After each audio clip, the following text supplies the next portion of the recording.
Donc il y a eu effectivement des discussions, pas des négociations.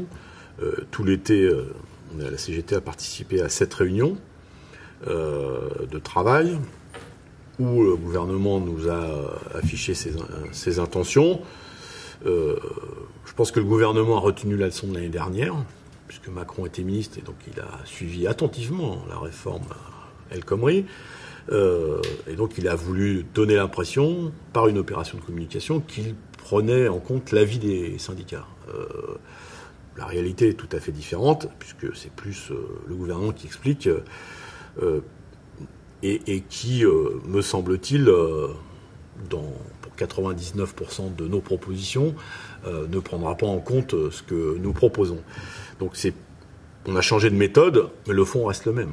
Le fond, c'est vouloir considérer et faire croire que les garanties collectives et le droit du travail est la cause principale du chômage dans notre pays. Alors que toutes les statistiques, toutes les études montrent, et pas que les études de la CGT, montrent que garantie collective, droit du travail et chômage, ça n'a aucun lien. Ça n'a aucun lien. Donc le gouvernement rédige ses ordonnances.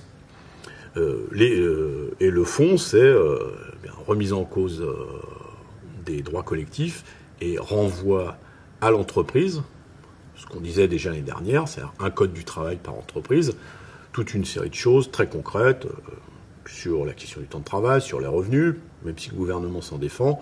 Par exemple, on a de fortes inquiétudes sur les primes d'ancienneté pour un certain nombre de salariés qui pourraient être négociés au niveau de l'entreprise et supprimés, par exemple. Donc, le fond reste le même. C'est la méthode qui a changé, mais la méthode, elle sert uniquement de communication pour le gouvernement, pas pour écouter plus les syndicats. La forme, c'est un leurre, quoi.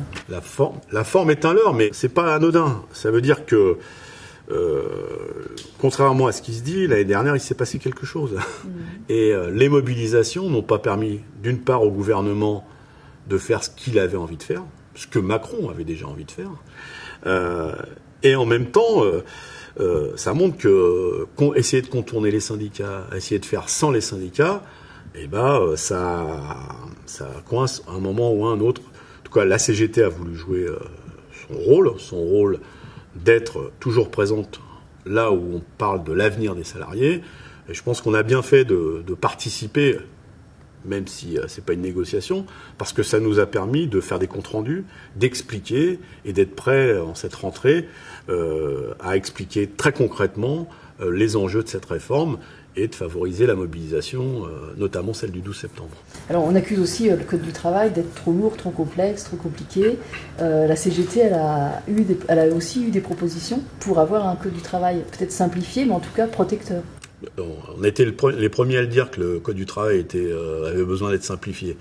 Parce que c'est pas l'épaisseur qui donne la qualité, c'est le contenu. Donc on peut faire moins épais, et puis renforcer les droits des salariés. Pourquoi le Code du travail s'épaissit d'année en année? C'est parce que c'est les patrons qui font de la jurisprudence, et quand les articles ne lui plaisent pas, ils vont au tribunal, et on intègre ces jurisprudences régressives dans le Code du travail. Donc si le Code du travail s'épaissit, c'est de la faute du MEDEF. Donc il faut le simplifier, enlever toutes les dérogations à la loi, obtenues à travers diverses décisions de justice, et puis renforcer les droits des salariés. C'est ce qu'on a proposé dès la première réunion, puisqu'on est arrivé avec un texte de 17 pages. On s'est aussi appuyé sur le travail d'un groupe de chercheurs en droit social qui ont écrit un code du travail 3 fois moins épais, où les droits sont renforcés. Donc nous, on est tout à fait favorables.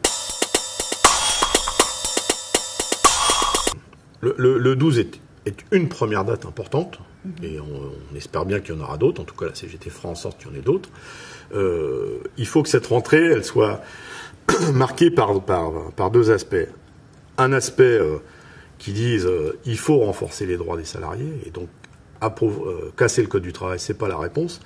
Il faut améliorer le pouvoir d'achat des travailleurs en général, qu'on soit salariés, travailleurs indépendants, dans les start-up par exemple, qu'on soit retraités ou privés d'emploi.